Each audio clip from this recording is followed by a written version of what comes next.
Ooh, the other thing, if we keep this pod under an hour, I can actually release it to more places. So that's goal. Less than an Good. hour. Let's do it. This is Screen Slush, an unhealthy mix of film, TV, and everything pop culture.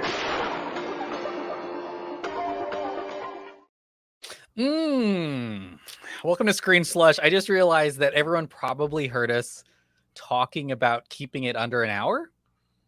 Right? Yeah, we were recording. Okay. Well, hey, little peek behind the curtains. Yeah. Never hurt anybody. You know what we're doing? We're warming up for when we are Oscar telecast producers and we need to budget the time, be like, oh my God, play that guy off before he says thank you to his family. Or exactly. the second person who won wants to talk. Cut him. No. Play him off. Oh, Kimmel wants to do his joke, so you gotta. Oh shit! Kimmel's riffing. Don't let him talk. We got to get closer into Lady Gaga's face. We want to just only see her even closer eyeball. Pores. That's it. That's all we want to see. Welcome to Screen Slush. We're obviously talking about the Oscars. This is our Oscar recap. So we're going to be talking about the show in general. Some surprises, because there definitely were some. There was a lot of drama. Maybe some onstage violence this year. Brent? I don't know. No, there wasn't. Okay. You said there was some drama. And listen, there was like classic Oscar-y drama of like, oh, that one? But it was like, it was a satisfyingly kind of classic, boring in a good way, Oscar ceremony, I think. And we'll probably talk our general thoughts and stuff, but yeah, nothing too crazy in a good way, you know. My name's Emmanuel. Oh, I'm Brent. I forgot that these are public releases now. So it's not only our Patreon people that love us and know us, they know our faces and our voices. But yeah, we can't just, you're telling me we can't just riff on blenders for 10 minutes and just expect people to enjoy it? Nobody knows what that's like, but I guess we should start that way. What did you think of the telecast? I guess you already kind of talked a little bit about how much this felt like a palate cleanser. And quite honestly, if you compared it to last year, it would seem boring just because it was not, 30 minutes. Yeah, we're not like worried about what's about to happen, or if it's just way less stressful, which I appreciate. But I do assume there are some people who just wanted more, I don't know, wild stuff, more quote unquote live TV moments. I don't know what they would want. But Brent, what did you think about this show in general? Kimmel, there was an Air Force jet fly over the to start the show. The Dolby Center. It was a wild way to kick things off. I half expected Cruise to be in there, but flying the damn plane. But no, I think it was honestly a pretty great Oscar ceremony. I think it's, I don't know. I think most of the tweaks that they made this year improved the show. I think like they put all the categories back in the show.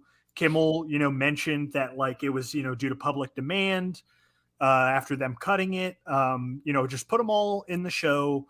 I think they did some really cool stuff for some of the like non-actor, like best picture categories and stuff, essentially the craft categories, to like help, people who don't know a ton about the process of making movies to kind of understand like what kind of goes into this job, like they had the costumes. And let's be honest, when Michael B. Jordan, Jonathan Majors were describing to us what cinematography was, most people weren't paying attention. They were just drooling, baby. They couldn't get enough of those. You got Creed and Kang up there mansplaining to us. Hell yeah.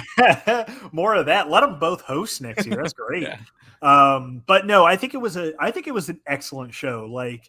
I think that my biggest takeaway, the thing I enjoyed most about it, is that there was just this like air of positivity throughout the whole show. Like not even positivity, but just like optimism almost. And like a love of, I don't know, it just seemed like every winner was up there and was emotional, and everybody in the audience was like so excited for, it seems like, every movie that was nominated. And you could just like feel that in the environment, like in the theater they were all in. And that's just kind of like that's a great vibe for the Oscars that just made it feel like what I think they want it to feel like. They want people to feel like, oh man, I love the movies. All these people love the movies. We love the movies, like Yeah. it. And in that sense, I think it was like a huge success. It's Hollywood's biggest night. And there may not have been, I think, Harrison Ford. I don't want to go down the list. There are a lot of big celebrities there. Maybe, though, less than previous years where it was just filled with A-listers, sometimes not even Yeah. connected to film, but are there.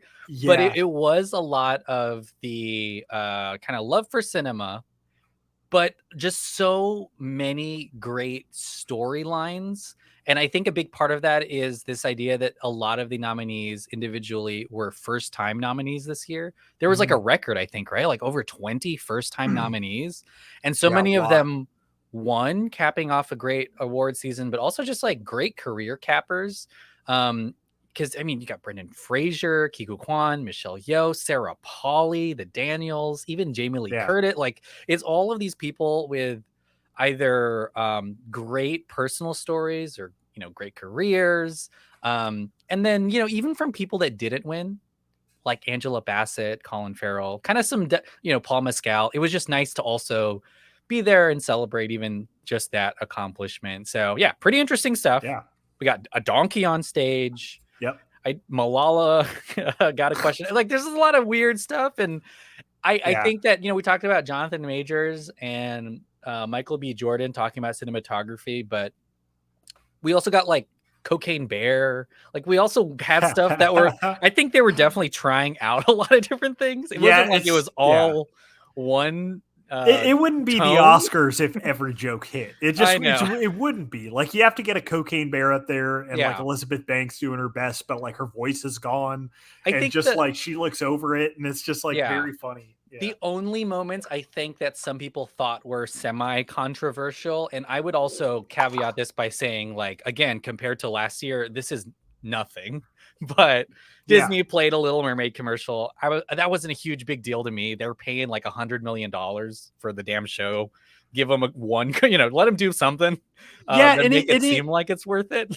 honestly, and it makes sense to me. Like, I understand that it's like a ceremony to award movies and etc. Right? Like, I Yeah, get that, but it also makes sense to me to, if you want more people to watch it, uh, then you do need to have kind of like a bit of that Super Bowl component where it's like you are going to premiere some things, premiere a trailer or something. Maybe it would have been better like if it was just a commercial that played during the show instead of like internally, which apparently they didn't even play the trailer in the room. yeah. They played like some other reel of something, and it was just for people at home, which I find very funny. But yeah, I don't know. Yeah, that stuff, and then the WB ad, Warner Brothers basically. got a shout out. Disney did for their 100th. And I think I texted you too. I was like, "Oh, when is Universal's and Paramount's?" Didn't happen, but it's interesting. I mean, but we assume it's going to be a celebration of all movies. So having other, it's just weird because I don't see another competing studio wanting to like promote ABC. Does that make sense? If Yeah, like Universal said the trailer for Jurassic World is going to be coming out during the Oscars, but they also have right. NBC. They have their own stuff. Like, they have Sunday Night Football. I think they'd Yeah, be like, well, we would rather just put it on our thing, but we'll see. I'm sure they're messing with it. And I don't know. Like, it's getting really close to them straight up selling ad time and stuff like in the show. But yeah, part of me thinks, and this is a broader thing, and we're going to talk about the winners here in a bit because it's mostly about them. But there's a lot of people who think it should just be online, streaming only, or like the other shows that have kind of stopped being on linear TV. But I yeah, cannot stress enough, this is 80% of the Academy's money comes from this one show on ABC. And if you want them to put it on YouTube, they're going to lose $120 million a year because there's no way they're going to make that from YouTube. Netflix is not Yeah. going to give them that much money, to have the Oscars on the Netflix app or whatever. And in fact, I think that may be even worse than just having a commercial for Little Mermaid. Well, Now you yeah, need Netflix. and I was even just thinking like a second ago, like, oh man, it'd be really neat if it was on Disney and or Hulu. Yeah. But it's also like, but then again, like, yeah, you're still not really, that's not going to result in ABC Disney making more money, Oh yeah. like Yeah. at all. So I don't know. And then we're releasing this pretty close to when they announced the ratings. Ratings were up this year from last year, which is good. They Yeah. sold out of their commercials this year, which is good. So in terms of the money, I think the Academy is fine. Okay, let's talk about the winners. Just top line, Everything Everywhere All at Once. Yep.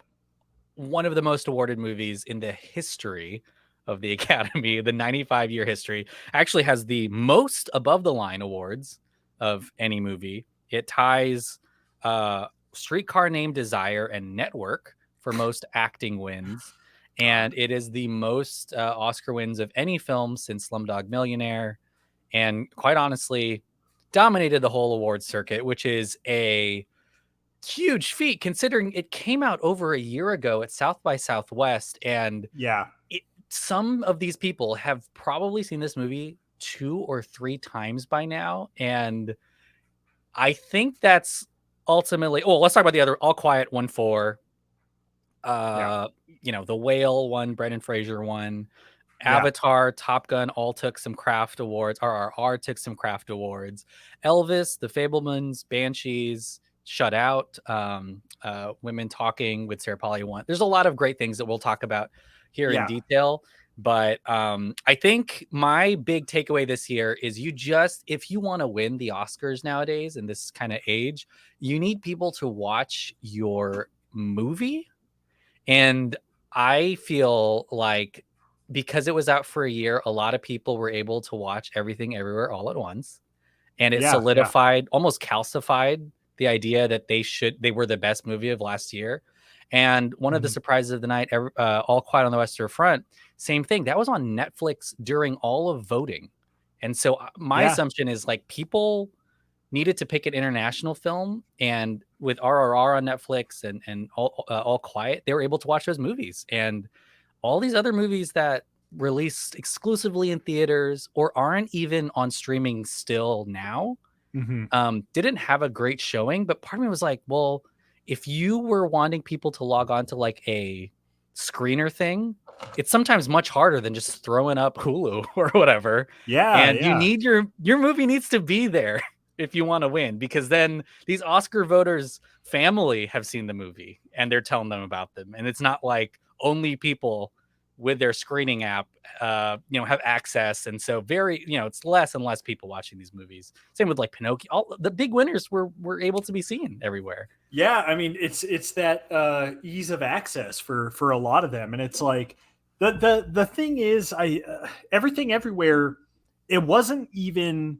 and still is not like free anywhere. Like you still have to rent it. I think, man, that movie's run is such a bizarre, kind of incredible miracle run of a movie where, yeah, you're right. Like it was out for a year, essentially over a year, came out, got great word of mouth, and then just like grew and grew and grew and kind of pulled a like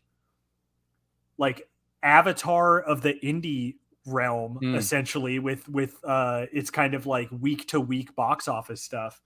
And it's still, it's still, I was reminded last night that it is still certainly not for everyone. Like I was talking to my stepdad, and him and my mom tried to watch it, and they were like, we turned it off after like 20 minutes. We had no clue what was happening. It was way too much. And it's like, that does very much kind of signal a like generational shift a little bit, possibly. Like they made a movie that very much feels like for our generation and potentially younger.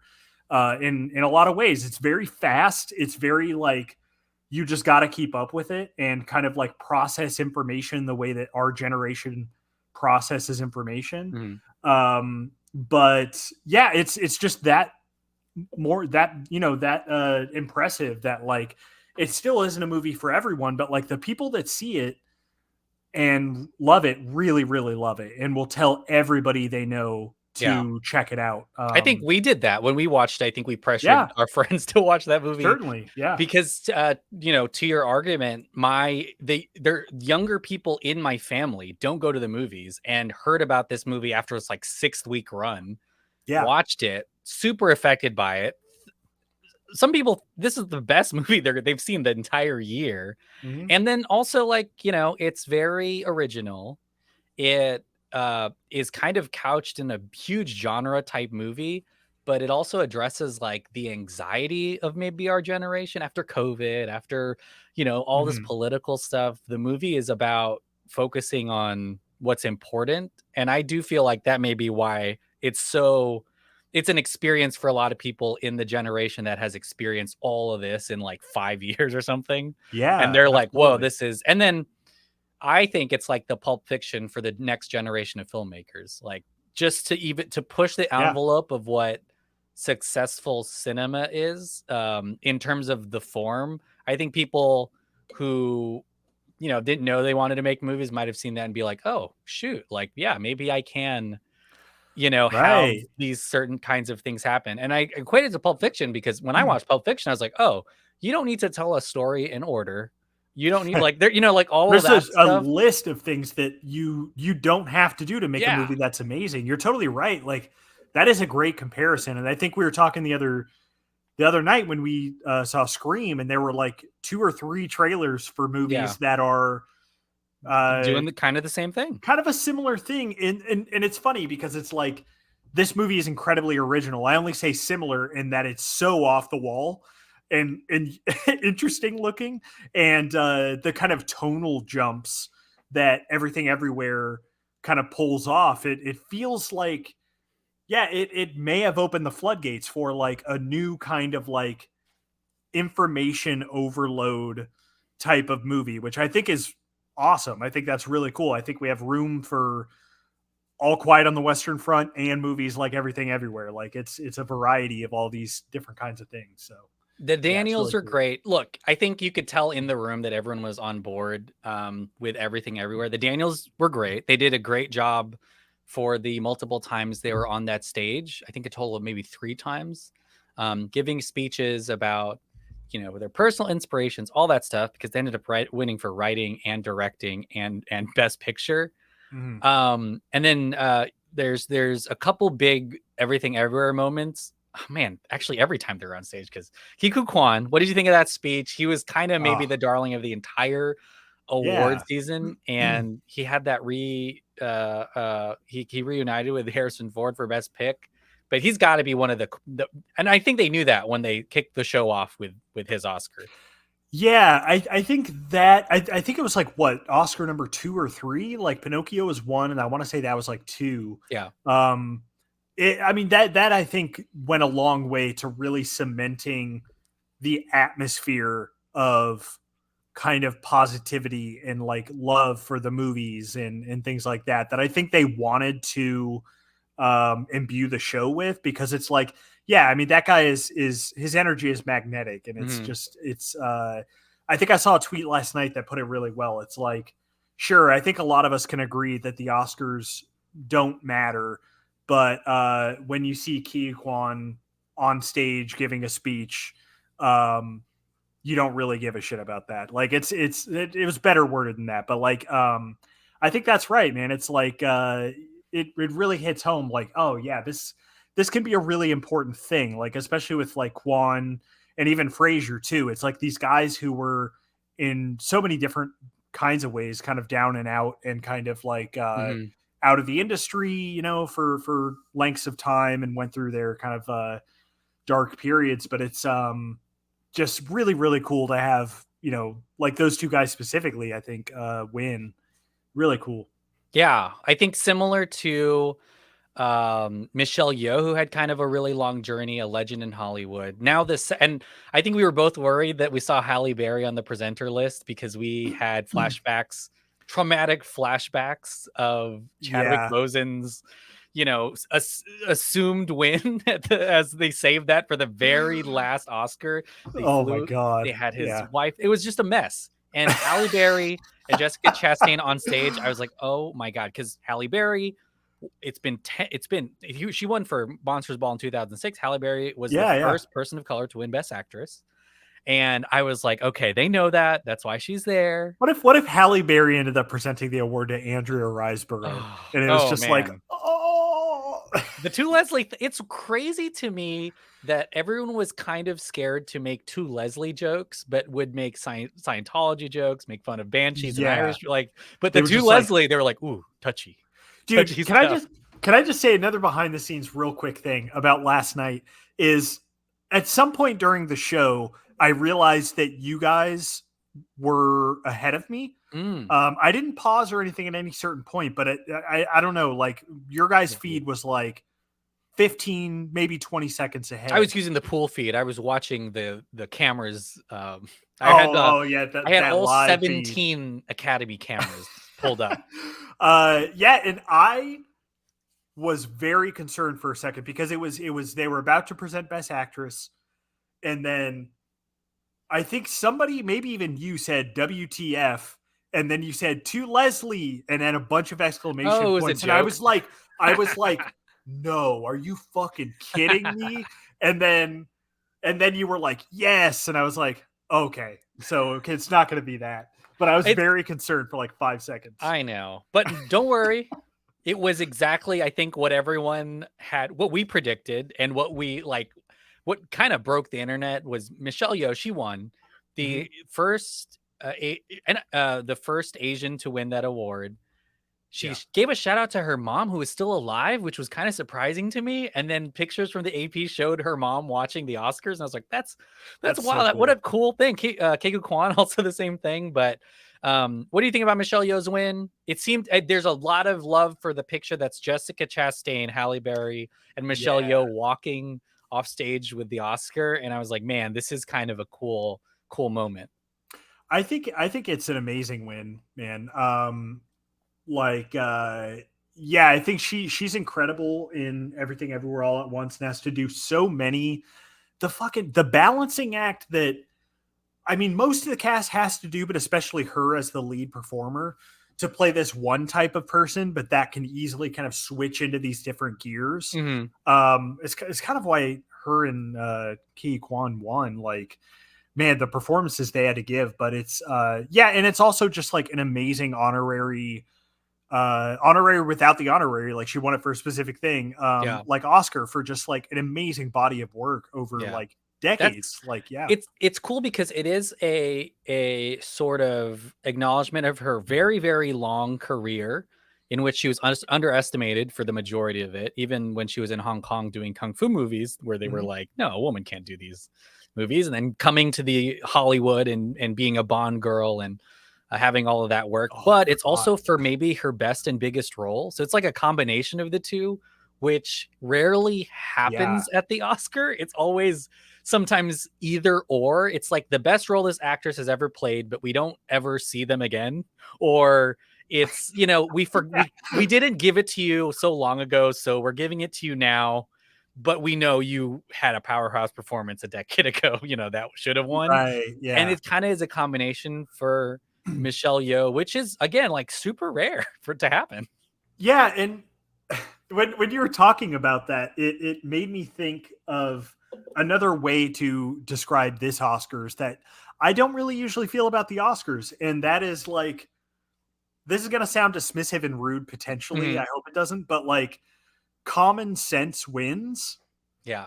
In terms of like, oh yeah, like Michelle Yeoh was incredible in that. She's like a great actress who's never won, and it would make sense for her to win. She won. Everyone's happy. And it's like, there's just usually this disconnect between like, well, we all know something to get mad about performance, but then Green Book wins, and you're like, oh man, what the fuck happened? You're trying to like make sense of it, and then there's not a lot of making sense of the wins from last night. In my opinion, like Yeah. I was starting to get a little irritated with how much All Quiet was winning, and maybe a We'll little talk scared. about. But I mean, well, we could. Well, let's stick with acting. Best supporting actor. yeah, So Kiku Kwan won. We kind of knew that. Brendan Fraser won. I had thought Austin Butler yeah, was going to win that award, and you correctly predicted Brendan Fraser. Great moment, and also maybe there's a broader Elvis thing going on when we talk about crafts and just how powerful maybe it wasn't. yeah, And then Michelle Yeoh. But what did you think about Best Supporting Actress? Angela Bassett, we both picked, but it seemed like there was a lot of momentum behind Carrie Condon and Jamie Lee Curtis, who won SAG. And this was yeah, maybe one of the first surprises of the night because Angela Bassett sitting in the front row, expected to be nominated to win, partially because of her the legacy she's left behind across yeah, her career. But I mean, I think I texted you all this, and I was like really second guessing us picking her on our Oscar ballot just because you're not supposed to give too much, too much credit to these anonymous ballots. But there was a lot of not hate, but a lot of people who just did not want MCU acting win. Like people yeah. who are like, she did great, she has a great career, but a Marvel movie is not where you showcase it. Like that's just what they would say. And I was like, oh, Ooh, this is pervasive. Like there's a lot of people who just yeah. don't want an Got to hold MCU parts in the thing academy. going on. But what do you think about Jamie Lee Curtis winning and giving a shout out to, I guess, like genre? And John Carpenter That tweeted about her too, which is kind of I cool. know. Yeah, that was really cool. Yeah, dude, I think it's pretty awesome. I think I have to kind of separate, like, do I think she was the one who kind of deserved to win for the performance she gave? Not Hmm. really necessarily. I think she's good. She's really funny in the movie. But as kind of a legacy thing, I'm really happy with that. Her speech was really great. I didn't expect her to go up there and basically just talk about Corey from Halloween Ends Oh for yeah, yeah, 5 to 6 minutes, just really going on and on about yeah. working with Corey. Well, It's the not one even thing the I movie took she won away for. from her speech, Brent, is we won because That's she right. kept We saying like, won. she kept saying we won to her team, and then Well, she and was like, people who love genre, and I was like, that's us. that She is said us. we Did you won. go outside this? Was there an Oscar on your doorstep? Because Let's there just say was. on my IMDb, there's now a Mm, won an Oscar won an because Oscar on it all says of our. shared with Jamie Lee Curtis and all people who like genre. What if? Yeah. What if? Yeah. You see that statistic on her Yeah. IMDb. You have an IMDb. I do, but don't That look is at cool. my star meter because I'm embarrassed of how low it is. Oh, you know who I bet is higher than you? I was just looking at my cup. The Oh Pycon's no. up there. You think that Piacon from who also, James Cameron, Tom Cruise didn't go to the Oscar. Piacon also avoided the Oscars this I year. thought they were going to bring him on stage, and I What? very What interesting. a coward. Piacon Yeah, just didn't want to address the stories that are going. I'm just kidding. I don't want to cancel Piacon. He did nothing wrong. he Piacon kind did of nothing goes into wrong. that movie canceled. That's kind of his He, whole story. that's true. He did. He might have committed a murder. That's right. Yeah. Uh, But Jamie Lee yeah. Curtis, Yeah. good, Yeah. Yeah. good win. But good win. Happy for her. Her speech was really touching, and just like, yeah, I just think like I guess I'm honing in on what I specifically mean when I'm talking about like the positivity and like love that you could feel in this Oscar ceremony. And I think Mhm. all of that, 90% of it is just like beaming out of the Everything Everywhere Mm. cast and crew. Just like they bring so much like happiness and like joy. Joy is the thing that like I really felt was like on display at this Oscars. And it was just really cool to see. So yeah, I mean, I'm happy for Jamie Lee Curtis winning too. For Let's talk Freaky Friday. about. Let's talk. Speaking of people who were really happy to have won, let's talk about some of the craft stuff. Mhm. Um, I guess we'll kick it off with Sarah Polley, who I think is in that category. I think everyone was really rooting for her. She won Best Adapted Screenplay for Women Talking, an award that I thought she was going to win handedly until All Quiet on the Western Front won so much early on in the show, and I was like, "Oh my God, Sarah Paul is about to lose Best Adapted Screenplay," but she did win. She was able to talk a little bit about women talking, and I think it's a honestly, I think I texted this y'all. Adapted screenplay and original screenplay, the best, my favorite, and I like the least disappointing genre or category at the Oscars every year. You know, Best Picture sometimes is wild, but you could always count on original screenplay or adapted, one of those or both of those, to, you know, handily give out an award to someone who made a really original work or did a, you know, something really unique with an adaptation. Yeah, absolutely. Yeah, and I was just reminded of that kind of we're gonna do another episode for the Patreon that's like Ooh, good plug. Oscar themed, Yeah. and I was looking at some of the wins for writers in the last like 10, 20 years. And yeah, it's there's some really, really cool wins, man. Like you're totally right, especially original screenplay is just like banger after banger. And Green Book's in there too. But You have a big you don't like Green Book, huh? Not a listen, big I Green Book. like the scene when he folds the pizza in half and eats it. That's a good scene. Okay. But yeah, no, but it was really cool that she won. She's I haven't seen enough of her stuff. I still haven't seen Women Talking. I need to.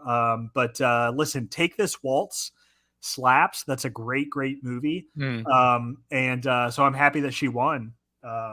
Yeah, I need to watch more of her stuff for sure.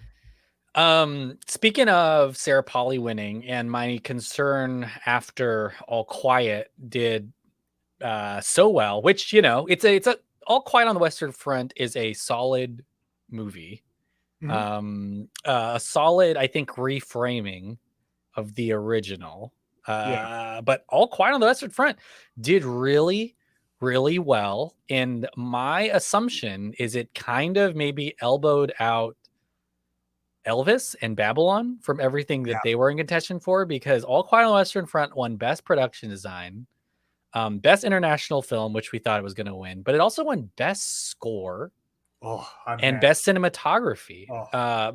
But yeah, All Quiet, very powerful performance as the number 2 most awarded movie of the year. And part of me thinks like maybe it's because Netflix didn't have like they could literally focus all their money on one movie and said, hey, All Quiet is our movie of the year. Guess that's interesting because I know that we talked about that months ago. We were like, oh, what is Netflix going to put their money behind? And I guess it ended up being All Quiet and a little bit, and then Pinocchio kind of like took a bunch of that, his little puppet way in there. You didn't really need much to promote Pinocchio. You had Guillermo del Toro out there, and it's just chatting which up everybody. Which was awesome. He was waiting in the wings, and he got like his second or third Oscar just off of the animated. Third, because he got director, picture, and writer. And that's actually crazy because that's a lot of categories to have won an Oscar. It's like animated and live action normally doesn't cross paths, but for Guillermo del Toro, it kind of does. I wonder if anybody's ever gotten animation and director before. I bet if it's happened, it's only like someone from the 50s, like someone from when it's like Walt Disney. Yeah, Mickey Mouse and Sound of Music. That's not Disney. But you know, back to our Netflix thing. Netflix, I think, and we might have predicted this last year, had White Noise and Bardo from 2 like Oscar-ish directors did not do as well. So they ended up with All Quiet, which was kind of a surprise and an acquisition for them.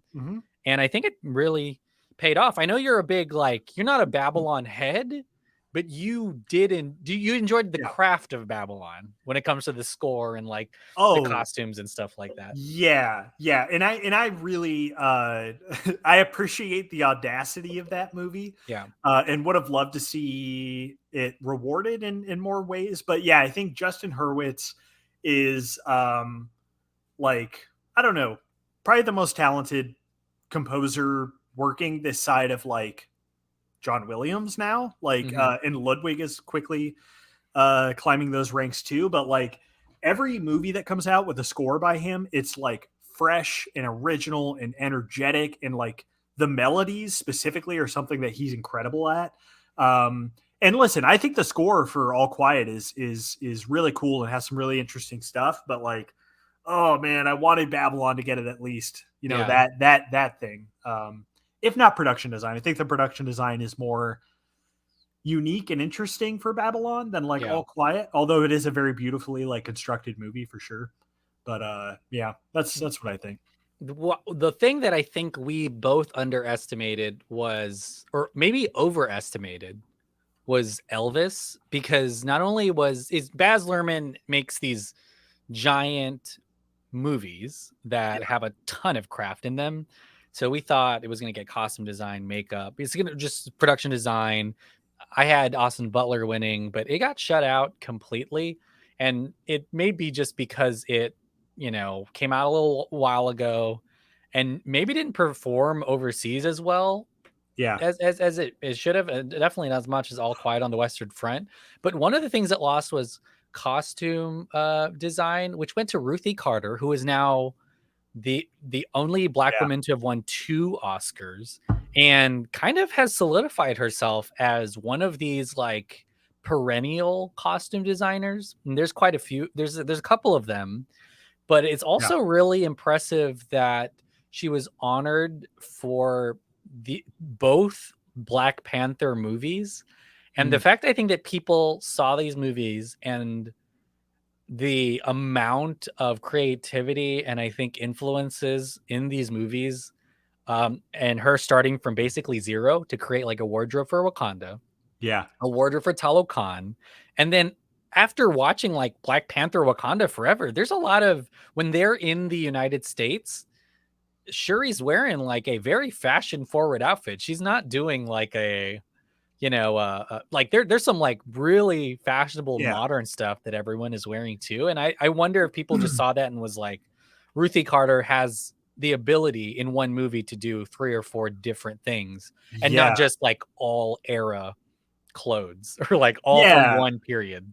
Exactly. I think the Black Panther movies are an incredible display of like incredible work of like imagination and originality, and also realizing on screen like concepts like Afrofuturism and stuff like that really haven't been done in like a live action way in a lot of senses yet. So yeah, I mean it I'm really happy with that win. I Who did we predict for costumes? We both picked Elvis, Mm, which would have been an interesting thing. But I also feel like when we talk about shifting voters, Ruthie Carter winning makes me feel like people really wanted originality because Elvis had a lot of costumes, but there were a lot of replications from like Elvis stock photos or yeah, historical stuff, which is impressive and hard to do.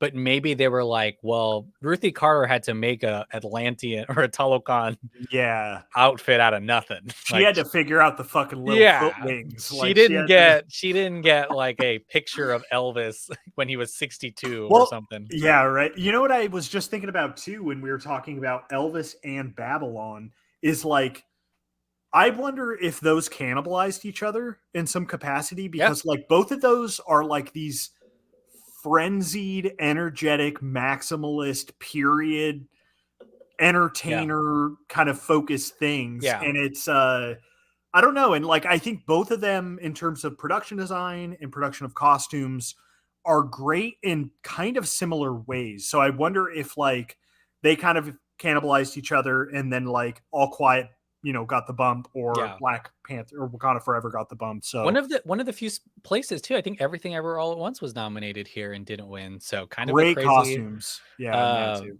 okay, let's talk about some big budget stuff because Big boys. a lot of big budget movies were nommed, and I would say maybe 3 of the biggest movies of the year. Yeah, one here. So best visual effects went to Avatar: The Way of Water. That one, I mean, what can we even say? I mean, that movie Yeah, I mean, is if it visual went to effects. anything else, like, listen, there were some incredible visual Yeah, effects, but it's like you're coming at the you're king. coming, you're Like, coming, you're coming for Avatar. No way, there's Jose. no fucking way. Like, yeah. So just yeah, Just not and surprising. then my assumption, of course, is Avatar 3 with Michelle Yeoh in it. Also, probably wins this award. Like Avatar is another level Yeah. of visual The stuff. So only thing I can think is I'm gonna say Dune. Yeah, but that's coming out in a different year. So Oh, Dune's probably alternate. just going to sweep the VFX. So this is an alternating thing where Avatar wins one, Dune will win Avatar, one, Dune. Avatar, Dune. That's like your dream, actually, I think. It kind of is, yeah. Put Pycon in Dune. He won't survive long on Oh, Arrakis, yeah. but Best sound went to Top Gun Maverick. I was a little worried here too because it was a little shaky, but Top Gun Maverick officially an Oscar-winning movie now, even Yeah. though Tom Cruise also didn't, he didn't show up, but the movie had great sound. What can we say? incredible sound. We Incredible talked sound. about our favorite sounds. Yeah, no need to make any more sounds. As I do it. Yeah, very I mean, you see that movie in IMAX and you're like, Jesus, this is a fucking roller coaster of a movie. Like it takes you on a ride on just an audio level too. So yeah. And then the third big movie, I think, in terms of spreading the wealth towards these big blockbuster hit movies, RRR won best original song for Oh. Natu Natu, and there was a Natu Natu performance. God. And I was, I was kind of upset because there was a video online of Rajamouli, the director of RRR, watching the performance, and they sat him in the back row of the whole theater. Oh, He's not nominated, so maybe they were like, all the nom people get up here. Kind of disrespectful, in my opinion. yeah. Also disrespectful.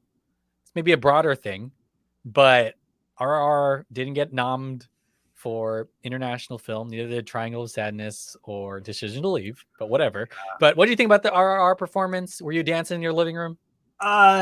Yeah. I mean, listen, Natu starts playing. I get on my feet. You know what I'm saying? Yeah. Like, holy shit, dude. Like they brought the fucking house down. That performance was so good. That song is such a banger. Like the presenter said before they did the performance. Yeah. It was so good. They didn't have the actors doing it, but I get it. It was like, they wanted some professional dancers. And my assumption is movie magic played a part in what we saw. Does that make sense? Like, I mean, if at the very least, I mean, that Yeah. was an edited scene, and Yeah. it wasn't just like a. It's hard as live- hell. Look at that dance. Watch the dance. It's hard to do it. But it's just like, Yeah. oh my god, High it got me energy. so hyped, dude. It's so good. Very cool. Do you think it was much better than We Don't Talk About Bruno from last? No, I don't want to besmirch anything. Never mind. Yes. Let's talk about some of the other Bruno's wins. Well, let's talk doc and shorts. Navalny won. Navalny's wife and children were there, which was wild. Did they? What was I doing when Navalny won? I wasn't watching for some reason. Well, and you're also pro Russia, right? Like you're not. Well, yeah, You turned it off. I took a stance and I turned it off, and I said a prayer to Vladimir himself. Oh boy, Vlad. Vlad himself. No, that's it. Hey, I predicted it. You did. And I'm happy that it won. That movie is nuts. That's cool that his wife and kids were there. God, we got to get that fucking guy out of jail, dude. It's Let's get him out of jail, people. Let's you and I. Let's the interview this. I can fix it. Navalny won best doc in terms of shorts. The Boy, the Mole, the Fox, and the Horse won. So Apple TV Which Plus. one? That's the animated short film based The on boy the book. or the horse? The Boy, the Mole, and the Fox won. The Horse was snubbed. Wow. Effed up. But that movie won. Apple Plus won another Oscar. Apple TV Plus after their Coda win last year. Neither of us got the best documentary short because it went to The Elephant Whisperer, which, look, I watched that after we did our predictions, and I would have voted for it. But part of me was like, am I just a sap for animal stuff? Because these people are taking care of an orphaned elephant, and that may be kind of like low-hanging fruit, but it worked. Like people loved it. Yeah, I was like, it's not that complicated a concept that if you're nice to like animals, and they kind of take care of you, that is heartwarming. We'll see what happens next year. We got to do it. We have to make a documentary. What animals do you have access to, Brent? Got a couple of roaches. There's a skunk who keeps like wandering outside my apartment. Let's win the Oscar next year. The skunk sniffers. You and I try to befriend a skunk without getting sprayed. It's more about us imparting our own feelings and emotions on an animal that has no fucking idea. Yeah, kind of a reverse Pepe Le Pew. Kind Yeah. of flipping Okay. it back on Pepe now. So now you're horny. First guy. You're horny Yeah, and never mind. canceled. Let's Yeah. scrap it. Fuck the whole So you idea. got Throw it cut out. out of Space Jam, huh? Best live action short. You got this for the Irish Goodbye. Great win for them. They got to sing Happy Birthday to That was really, really sweet. Yeah. them. But let's go to the totals. So that's the totals here. We predicted these Oscars. I think we did pretty good. I think I might have done better last year, but there was a little more competition this year. You got a total of 16 of your Oscar predictions correct out of 23. That's pretty darn good. Hey, not bad. That's like a C. That's like my college average. And then I got 15 out of the 23. So you had you had one more than me.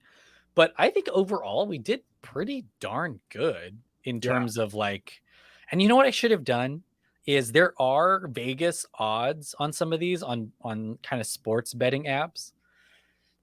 Look, we don't advertise legal gambling or anything or illegal gambling, but maybe we should have seen how much money you would have won for getting 16 out of 23 correct. Yeah, I mean that's a good idea. I'm sorry, I'm just distracted. I had to pull up the Applebee's menu to see what steaks. Okay, I forgot. I forgot about this. We said whoever got the most would get some steaks. I'm not gonna hold you to it because that was Brent, I will send you a steak. You're gonna take a picture. You can put it online. Is it your choice what steak, or is it my choice what steak? Honestly, your choice. Get me the tiniest, shittiest fucking. I'm gonna get steak. something that definitely doesn't travel well, like a steak that is hard. I'm gonna get super well done. Yeah. Yeah, just a well done beef. I'm gonna get you one of those steak of the month subscriptions where you think like, oh, it's a value, and then they send you like a hamburger patty. The trunk to this guy and just fucking. I have done that. I've gone to one of these. There's like a truck that'll be by the gym that's like, hey, 20 steaks for $20. No, and I'm like, huh. Let me take a peek, see. And they're all like saran wrapped steaks. That's human meat. There's probably not good value, but that's what we'll do. There's no way that's beef, that you ate beef. I ate beef. It's some kind of meat. Yeah. So any final thoughts on this year's Oscars, Brent? God, I guess we did cover everything. I mean, less us trying to talk around some big event that we don't want to like have the bad take on. This was like just a pretty straightforward, I think really enjoyable, classically too long Oscars. It was almost 4 hours. It was. But I didn't mention him, but I thought Kimmel did like a solid job. Most of the jokes were fine. There was a pretty great who's the guy that just passed away? Robert Blake. Yeah. The Robert Blake joke I thought was pretty fun. He had some like sharp jokes, to be honest with you. Yeah, there were some like some they weren't all like, light and stuff. But I thought that was good. I mean, yeah, it's good to kind of walk that line. It's when you could tell he started riffing that it was like, Jimmy, let's rein it in. But and also like I think they should just straight up stop trying to do crowd work at the Oscars. There's no need for you to be in the crowd and like terrorize the guests. Just go to a commercial, show a clip of another movie. Yeah. But yeah, I mean, I thought it was honestly probably like my favorite Oscars since last year. One. Oh, okay. Yeah. Yeah, I mean, because some of the more recent Oscars, like they had great wins, don't get me wrong, but there were like weird wins, weird moments. And this one felt like very well produced in a way that they haven't in a while. Like I'd say probably my favorite since the Parasite one in 2016. Yeah. No, it wasn't 2016. Maybe like 18 or something. Oh, it was pre-COVID, so it was 2020.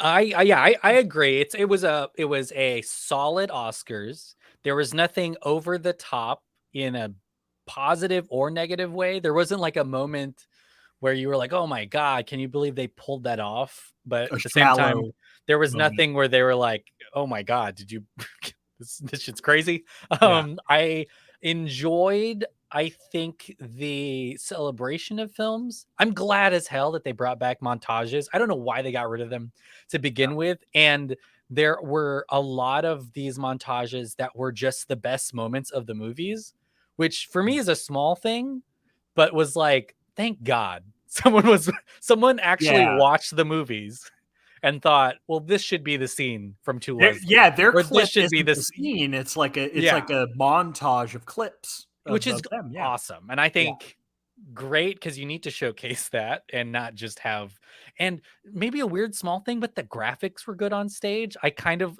sometimes it got a little weird. We did get a little glimpse of the whale for the best Ooh, that makeup, was and I unfortunate was the like, way they damn, were. that's a 70-foot tall It's a big boy up there. Yeah. Fraser with some like Yeah.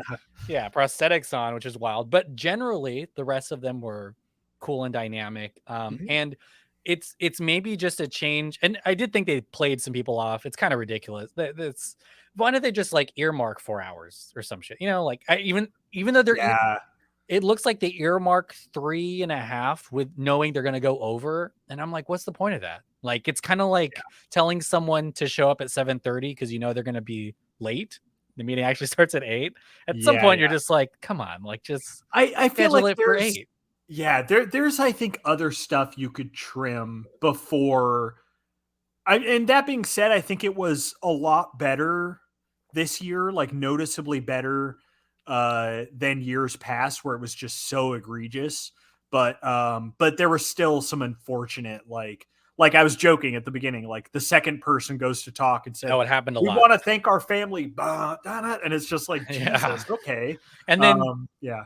I mean, maybe it's because they're big role, but big awards, but sometimes they'd also just let it ride. They were like, okay, let this guy talk about Yeah, some of the I mean, yeah, whatever. Frasier and like, the Daniels Yeah. got to kind of talk and stuff. But I kind of like, I don't want to go too far into, obviously Everything Everywhere at Once did great, but I was really happy that everyone that won for Everything Everywhere, the actors, the Daniels, but also like the editor, like everyone was just very much appreciative of the journey, and everyone just felt so like yeah, honest and down to earth that it yeah, was yeah, almost jarring to have someone who didn't have like a pre-prepared thing where they're going to thank all their reps and all this, like, you know, whatever. And it was like the editor yeah, was like, this is my second movie, and he's like, honestly, like, even if we didn't win, I love you guys, I'll work with you yeah. still. And It felt I like was like, god damn, like, this is weird. The I freaking mean this. Yeah, the songwriters for RRR sang a Carpenter song on stage, and I was like, this is nice. that's so. They're being Yeah, it's honest. just a bunch of like earnest, talented people that love movies, and you could just feel that. Like all the Everything Everywhere winners felt like, and I mean this in the good way of this because it could be bad too, but Yeah, like yeah, they felt like film Twitter people, yeah. Mhm. like that like love movies and then like won for their thing, and they're like up there all excited. And yeah, it's just a great vibe this year, for sure. That it's going to be hard to repeat unless like we get a really cool run of like Yeah. original upcoming writer directors who start winning Oscars now. I don't know. It might happen. Before we leave, Brent, Mm. kind of going to spring this question on you. Of all of the people that were nominated that didn't win, who do you think gets an Oscar next? So, from the people that didn't win, who do you, is it Austin Butler? Wait, Is that it Paul haven't. Metz, that haven't won? Because there were a lot of first time noms this year. Yeah. Who do you think do you think it's, I was going to say who hasn't won, like John Williams? Do you think he'll finally get one? I'm just kidding. Diane uh, Warren, I guess, counts, but like well, anyone that you think is going to be like kind of a perennial, this kind of a start for them. I honestly think Colin Farrell. Like I Colin think that's, Farrell yeah, has he's on he's on a fucking run, dude. Like yeah. his year is absolutely nuts Penguin. between Penguin, which is an amazing performance, After Yang, Banshees, and then he has one other one that I'm forgetting, but he had another movie too. Yeah, I can't remember what it is. But Penguin. yeah, You're not talking about Penguin. no, Okay. maybe it's just those three. But Yeah. yeah, I feel like he is overdue, and he feels like he's like in the pocket, man. Like he Yeah. works with McDonough again, which I'm sure he will, or Mhm. like I don't know, some great director. He'll get in there. I think Stephanie Shu, or I guess even Hong Chao, like those two seem Mm, primed to win. Paul Yeah. Mescal is in Gladiator 2, though, and I think that's going to be wild. The Ridley Scott He movie. he is such a good actor, dude. Like, you should really watch Normal People, because that's one of those Yeah. performances where you're like, oh, I don't know who this guy is, but I'm going to be seeing him in everything from here on out because he's so Soon. good. Yeah. But we'll see. Well, thanks so much for listening to us talk about something that happened last night. Or maybe 2 Yeah. nights ago, depending on when you hear it. And let us know what you think. Head to @DelphinPod. And you know what? @ScreenSlush now. It's got its own Twitter. Yeah. And definitely subscribe to the Patreon for exclusive stuff there. And we're on podcasts now. We're on all the podcast apps. So you will be talking about other non-Oscar movie stuff online too. But Brent, what do you have to plug? Yeah, I mean, pretty much the Delphin Pod Patreon, all the Delphin Pod shows that aren't even, just ones on Patreon. Just search Delphin Pod on podcatchers. Oh, Is that what wow. people call them? Ugh. No, podcast apps.